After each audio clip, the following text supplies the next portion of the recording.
Rafael Nadal, the king of clay, has one of the most decorated careers in the history of men's tennis. With 22 Grand Slam titles, 2 Olympic gold medals, and a record 63 titles on clay, he is considered one of the greatest players of all time. His dominance at Roland Garros, where he has won an incredible 14 French Open titles, is unmatched. He's also one of the only 2 men to win a Grand Slam in 3 different decades.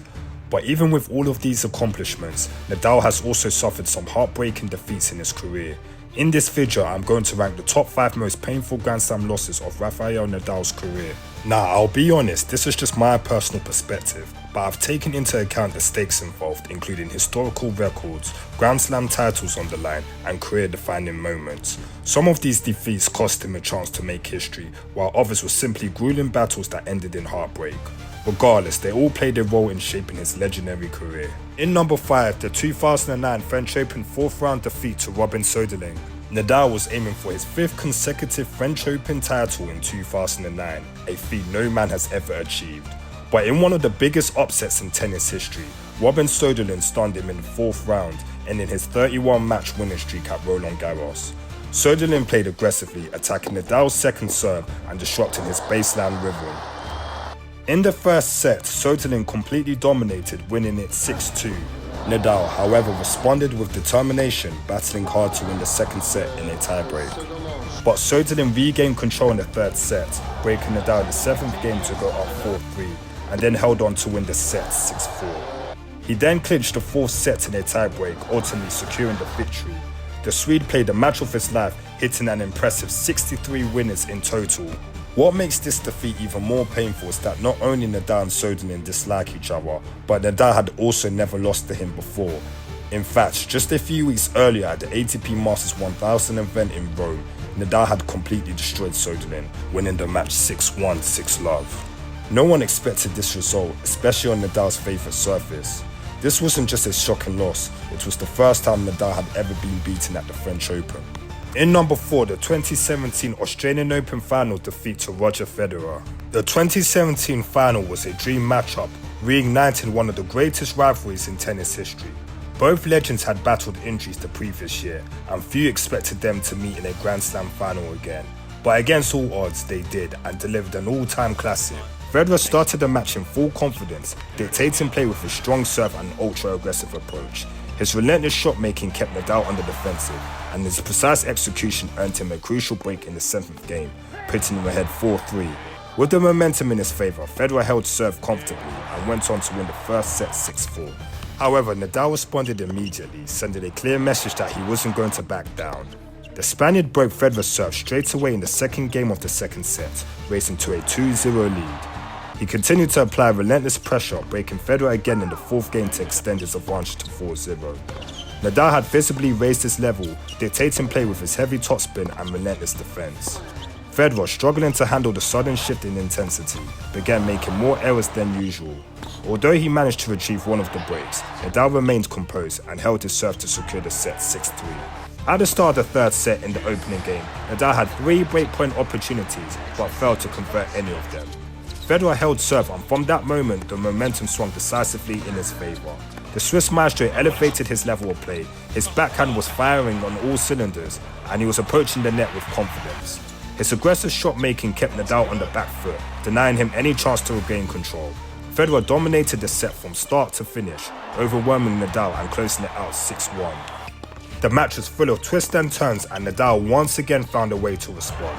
He broke Federer in the 4th game of the 4th set, taking a crucial 3-1 lead. That game was a combination of Federer making uncharacteristic errors and Nadal's deep ground strokes with heavy topspin, causing problems for the Swiss.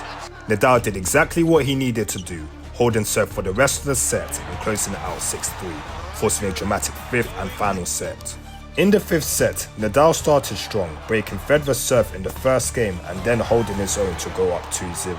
He extended his lead to 3-1, and at that point, he seemed to be in control and on his way to victory. However, Federer had other plans. Out of nowhere, Federer elevated his game, playing ultra-aggressive tennis and going for his shots. He broke Nadal twice in a row and won 5 consecutive games, completing a stunning 6-3 comeback in the final set to secure his 18th Grand Slam title. Despite the crushing defeat, Nadal took positives from the match. I feel happy. I played a great quality of tennis during the whole month that I have been playing. So that's a great news for me, and the only goal for me is keep going. And I believe that if I have my body in the right conditions, I can have a great year because I feel that I am playing well. Although his loss denied him the chance to become the first man in the Open era to win each Grand Slam at least twice, the match marked the beginning of his comeback to the top. In number 3, the 2007 Wimbledon final defeat to Roger Federer. The 2007 final was the closest Nadal had come to dethroning Federer on grass after falling short in the 2006 final. Following another dominant clay court season, including a third straight French Open title, Nadal arrived at Wimbledon determined to end Federer's 4-year reign at the All England club. What followed was a 5-set thriller filled with momentum swings, a key injury setback, and one of Federer's greatest escapes. Federer took the opening set 7-6 in a nail-biting tiebreak. However, Nadal wasn't ready to back down, responding with a strong performance in the second set. He broke Federer's serve in the 10th game at 5-4 to take the second set 6-4. The third set was another tense battle filled with long rallies and incredible shot making, and it headed into a tiebreak for the second time, in which Federer won yet again to take the third set. But then, Nadal stormed into the fourth, dominating Federer early, racing to a 4-0 lead. After Federer won his first game of the fourth set to make it 4-1, Nadal required treatment after feeling discomfort in his knee. He pushed through the pain, closing out the fourth set 6-2. The final set was a battle of resilience. Despite Nadal creating breakpoint opportunities early in the third game at 1-all and in the fifth game at 2-all, Federer held firm, saving 4 break points during these crucial moments. This gave Federer a massive confidence boost, and soon after he capitalized on his momentum, breaking Nadal's serve with a brilliant forehand down the line to take a 4-2 lead. From there, Federer won the remaining games to seal the match 6-2, securing his 5th consecutive Wimbledon title. This was a painful defeat as he had the Wimbledon title within his grasp. In Rafael my story on pages 2 and 3, he described how he felt about his 2007 loss. My defeat in 2007 left me utterly destroyed. I wept after that loss. I cried incessantly for half an hour in the dressing room. Tears of disappointment and self-recrimination. Losing always hurts, but it hurts much more when you had your chance and threw it away. At the time, Nadal thought this might be his last chance to win Wimbledon. However, he got his revenge the following year, claiming his first Wimbledon title. In number 2, the 2014 Australian Open final defeat to Stanislas Wawrinka. This final was heavily impacted by Nadal's injury he sustained during his warm-up, which only worsened as the match progressed. Wawrinka started the first set with great intensity, taking the ball early, dictating play with his backhand and forcing Nadal out of his rhythm. Wawrinka won the first set 6-3. Nadal took a medical timeout at the start of the second set, but his movement remained restricted, leading to a noticeable drop in his service speed. Wawrinka took advantage of this and kept up his momentum, winning the second set 6-2. Nadal looked close to quitting at this stage, but made a remarkable fight back to win the third set 6-3. In the fourth set, Wawrinka broke Nadal in the 6th game to make it 4-2, but Nadal showed great resilience, breaking straight back to make it 4-3. However, Wawrinka responded with another break, hitting a forehand winner to take a 5-3 lead and earn a chance to serve for the title. He capitalized on the opportunity and sealed the victory, winning the biggest title of his career at the time. This defeat was particularly painful as it marked the 3rd time in 5 years that his Australian Open title hopes were shattered due to injury. It was also his first attempt at completing a career Grand Slam for the 2nd time in the Open era. Additionally, he entered the match with a dominant 12-0 record against Wawrinka, who had never even taken a set off him in 27 previous attempts. This made the defeat even more unexpected and difficult to accept. Nadal later admitted during an interview how devastating this loss was, even comparing it to his heartbreaking 2012 final defeat to Djokovic. It was one of the toughest moments in my career, and the loss was worse for me than the 2012 final against Novak, which lasted 6 hours. I did everything right to be there and compete in the final, and I couldn't.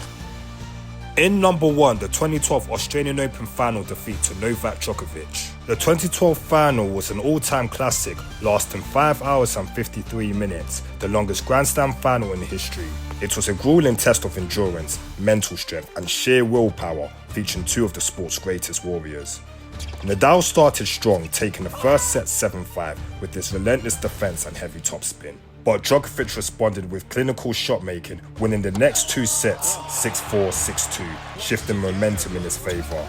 Refusing to back down, Nadal edged the tense 4th set tiebreak 7-6, forcing a deciding 5th set as both players battled fatigue. In the 5th set, Nadal had a golden opportunity at 4-2 and up 30-15 on his serve, but missed an easy backhand pass down the line. That costly mistake allowed Djokovic to break back immediately and then hold his serve to level the score at 4-4. Djokovic then shifted into another gear, breaking Nadal at 5-5 to take a 6-5 lead. He then served for the match, sealing a 7-5 victory to take home the title. This loss was difficult for Nadal as it was his 3rd consecutive Grand Slam final defeat to Djokovic and felt like a match that had slipped away. Even his uncle and longtime coach Tony Nadal admitted the worst defeat was the Australian Open final against Djokovic in 2012. I have not seen that match again because I left devastated. However, Nadal found positives in the defeat. I wanted to win, but I am happy about how I did. I had my chances against the best player of the world today. I played 1 against 1. For a long time, I didn't feel that I was playing at a disadvantage to him, you know. I didn't play at a lower level than him for a long time, so that's a very positive thing for me. I'm very happy about my mentality tonight. The mentality worked like in my best moments. Before we wrap up, here are 2 more crushing defeats that came close to making the list. Wimbledon 2018 semi-final, Nadal vs Djokovic. This was an absolute war between 2 legends. Nadal fought tooth and nail against Djokovic in one of the most grueling Wimbledon matches ever. The match was played over 2 days due to the tournament's late night curfew, adding to the drama. In the end, Djokovic edged Nadal in the marathon final set 10-8, denying Nadal a shot at another Wimbledon title. Given how well Nadal was playing that year, this loss felt like a huge missed opportunity. French Open 2021, Nadal vs Djokovic semi-final. This one was especially painful because it was Nadal's first ever semi-final loss at Roland Garros. Just a few months earlier, due to the COVID-adjusted schedule, he had completely destroyed Djokovic in the 2020 final, so many expected him to win again.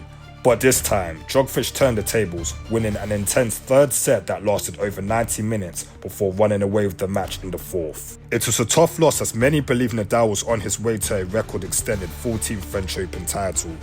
And there you have it, Nadal's top 5 most painful defeats. Alright guys, let me know what you think. Do you agree with this list? Would you have ranked these losses differently? Or is there a match you think deserves to be in the top 5? Let me know in the comments below and don't forget to like, comment, subscribe and hit the bell icon to tune into more videos.